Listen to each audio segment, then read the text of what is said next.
What's up, guys? Welcome back to FishOfHex. Today we're going to be doing the weekly email Q&A. Now this will be the bonus video for this week, which will be posted on Friday. Today is Thursday, so I'm recording it a little early. And yeah, so I have 5 emails I'm going to go through. I'm going to try to keep this video around 10 minutes long. And I'm also not going to be showing who sent the emails. There were a few people that complained about that, but kind of crazy. The people who sent the emails were the ones who did not complain. So I don't know. It is what it is. We're going to make the masses of YouTube happy by just showing some background video of one of the tanks while I do these types of videos. Now, let's go ahead and get started. The first email here is from Nick. It was actually part 2 of the previous video Q&A. It's regarding the ICP test and the nitrate or nitrates. So we're going to go ahead and get in here. It says, "Hi, Travis. Remember the question about doing nitrate on the last Q&A? Yes, I do. You asked me to clarify the ICP test, saying nitrate was 0.01. You said that nitrate was not part of the ICP test. I'm in the UK, and we have a choice of 3 ICP tests to choose from. I run a full Triton, but I don't send my test to Triton. It's much cheaper to use the ATI for the test in the UK. They are cheaper. You can buy them in bulk, and they test RO for free. That's pretty sweet. It's also faster and costs less to post as it is sent to UK address. Okay, Triton has to be posted to Germany from the UK. The third place we can send is Aquaforest in Poland, which is also faster than Triton. Okay, cool. Good to know. I did not know you guys had a choice between ICP test, and that's pretty awesome. I would love to have that choice to actually test nitrate. That would be awesome. I will look into that a little bit later. Attached is a cropped ATI screenshot. It shows the nitrate at 0.01 and recommends 2.0. My question was, what are your thoughts on adding nitrate to the tank? I have doubled my feeding over the last 3 months, but the test nearly always comes back as 0.01. As a double check, I turned the skimmer fuse lights off for 48 hours before sending one of my tests. It came back with nitrate 3.78, and phosphates went up to 0.09. All other tests, 6 tests, show nitrate at 0.01. And okay, so you kind of have the same problem I have. You have such an efficient system with the skimming, the refugium, that you're just going to run low numbers. I don't really know what your stocking is. I don't remember if you mentioned what you had for fish in a previous email or how often you're feeding. I know you said you've doubled it. And basically that's what I do. I just keep feeding more, add more fish, and you know, the numbers are going to stay low. I would not dose nitrate. I don't really feel need for that. I just think there's more natural ways of going about it with feeding. Maybe try a different type of food. Maybe make your own food. I know the stuff that I make here is so potent that I have to, you know, monitor how much I feed, even though I'm feeding a lot because of the excess nutrients from that. So what I would do is I would just continue doing what you're doing. Obviously, your system is working perfectly based on the test that you sent out, and you had the higher readings because you stopped using the skimmer and the fuge. And yeah, so I would just continue to do what you're doing. If you want, you can also have your skimmer on maybe 12 hours a day instead of 24. Cut down the lighting time for your refugium if you feel like bringing the levels up. Now, that's what I would personally do. I don't think there's any need to dose nitrate. So hopefully that will answer your question. And it sounds like you have a really good system. So I would definitely continue doing what you're doing. All right, so moving on to the next question here from Nate. Let's see here. This is a little bit of a long one. I went through these briefly before I started the video just so I can kind of skim through them and get to the point. So right here, question. I am unable to keep SPS alive. Every SPS I try to add to the system will eventually have STN after a few weeks. My 100-gallon reef tank is just under 1 year old. For about 8 months now, I've kept 1 bird's nest in the tank to see if I can keep it alive. When it dies, I get a new one and try again. I have even tried a few acros which was a mistake because they died from STN as well. Can you tell me what I'm doing wrong? I feel that my water parameters are stable, but maybe not stable enough. I suspect the light or flow may be to blame. Thoughts? Okay, so let's go ahead and look at what you have for your system, because I know you broke it down here, which I really appreciate that. So system equipment, 100-gallon display, 20-gallon sump. You have filter sock, skimmer, Zeovit media reactor with zeolite rocks, a carbon, and a bag and chiller. Okay, pumps, 2 current USA pumps provided gyre by alternating poles. Okay, good for that. Let's go to move down. Water parameters, calcium 430, alkalinity 8.3, magnesium 1350, nitrate 6, phosphate 0.04, pH 8.2, salinity 1.026, and temperature 78. So I'm not worried about your stocking right now. Here are, and so you have another category here. It says my thoughts. I'm running Zeovit now, but I wasn't 6 months ago. I thought moving to Zeovit would help keep SPS alive by keeping nutrients low, but it did not help. My lights are currently USA IC Pro LEDs. These may not be powerful enough. Now, I went ahead and looked those lights up, and yeah, they're definitely not really going to be SPS lights. They are good for soft coral, some LPS, and a fish-only tank, but I would not use those for SPS. Now, you can contact me outside of here. We can set something up if you want to look for new lighting options. Just email me and let me know. The next thing here is my flow pumps are also current USA pumps. Maybe there's not enough flow. Flow is not going to be an issue right now. Flow might determine how it grows in polyp extension, but if they're STN, and it's not going to be a flow problem. Nitrates are constantly between 6 and 8 ppm. Maybe this is too high for SPS. I wouldn't say it's too high. I've seen people rock some really high numbers and did just fine.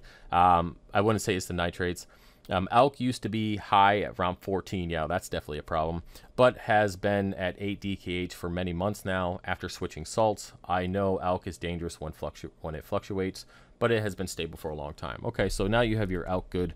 Then yeah, with your better salt, that's not going to be an issue.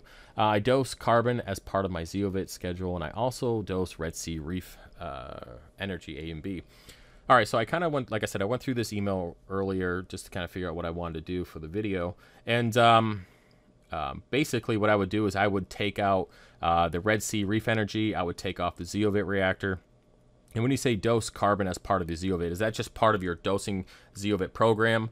I know I have a lot more questions. Are you running the full Zeovit system? If you are, you shouldn't be using Red Sea Reef Energy. You know, there's a lot more questions I have for you. But if you want me to give you a straight up answer to fix this, I would get rid of everything except for your skimmer, your bag of carbon, a refugium, and that's it. I would leave it alone. I wouldn't mess with the Zeovit. I wouldn't mess with the Red Sea Reef Energy or any other carbon dosing methods, because there's no reason for it to be this complicated. I know that there's so many people out there doing all these different things, and I have tried many other things, and my best and most successful tanks are ones that are simple. Over skimming, good refugium, and that's it. You just gotta keep it natural. So get rid of everything, run the system as normal. And to do this transition, I would just remove everything right now, and then I would do 30% water changes every other day for the next week and a half to 2 weeks to kind of help reset the system back to normal. If you don't have a refugium, consider setting one up. That's a great way to keep nutrients low. Monitor your feeding and also upgrade your lighting. So if you want more in-depth details on this, Nate, go ahead and contact me and we can set something up. I do appointments every week for people via Skype, and we can set that up and get that on the book. So yeah, hopefully this helps. I think you got too much going on. It does not need to be that complicated, and that's definitely part of the reasons. Again, I have a lot more questions for you. If you so choose to keep this method, we're gonna have to fine tune it and fix it. All right, so hopefully that helps. Moving on to the next email. All right, next one. Love your channel. I am moving to a larger system, greater than 300 gallons from a 120, and I'm aiming for a ultra low maintenance design. You moved to an algae scrubber away from your refugium. Is this due to your struggles with trying to keep nitrates up, or are you experimenting with the scrubber? The scrubber that I put on, the 302 Aquatics scrubber that I put on the frac system, I was asked to demo this product to give it a review, and that's what I've been doing over the last month or so. I will have an in-depth review on this product and let you know what I think about it.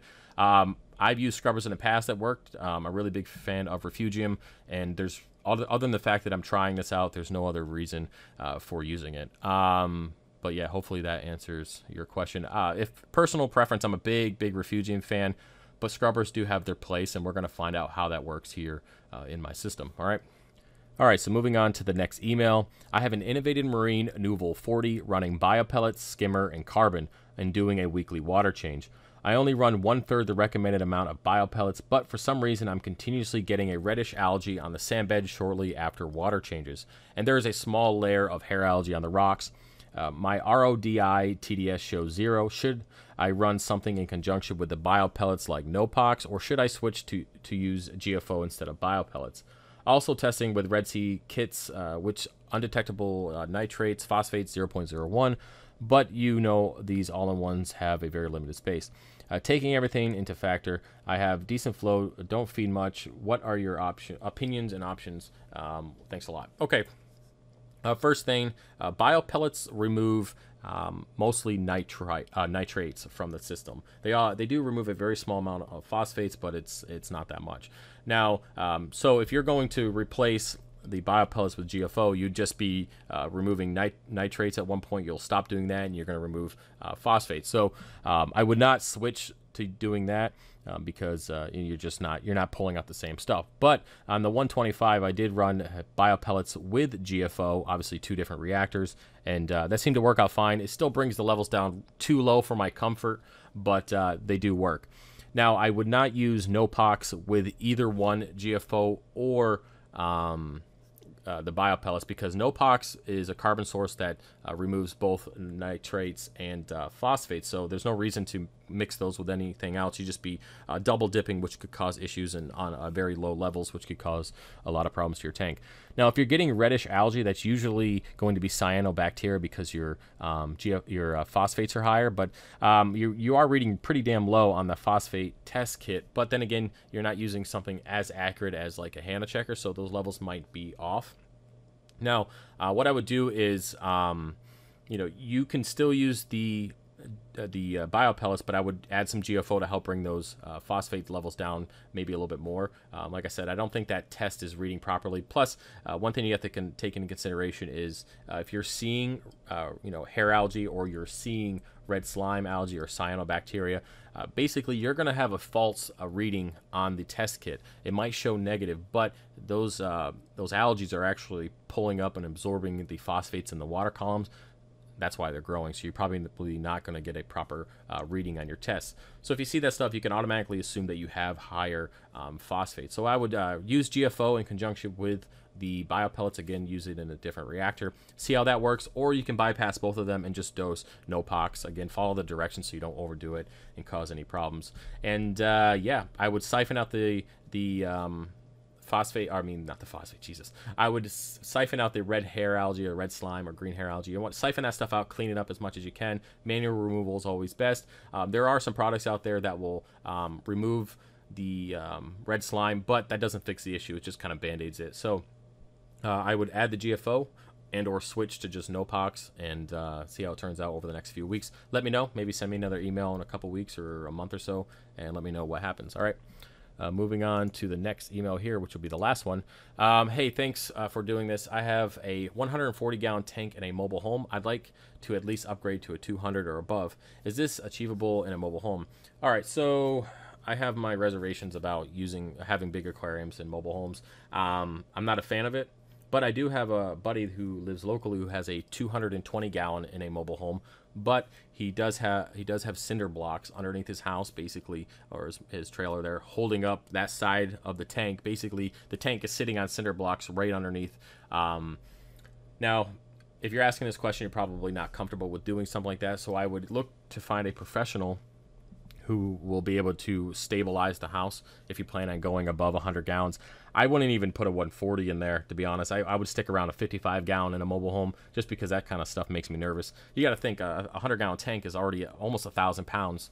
We can factor in the glass and the stand, so it's about 1,000 pounds, and that's a lot of weight just to be sitting in one area of a mobile home. I used to live in a mobile home when I was a kid, and the wind goes by and the thing moves, so just having a tank in there, 1,000 pounds sitting on one side all the time makes me nervous. So I'd never personally do it, but if you do plan on going bigger, I would get a professional to come in there and make sure that the house is going to be able to support it. All right, man. Well, guys, that's about it for this video. I tried to keep it short, but I guess it didn't work out. Either way, I hope you guys have a good weekend, and I'll see you Monday with a new video. All right, later.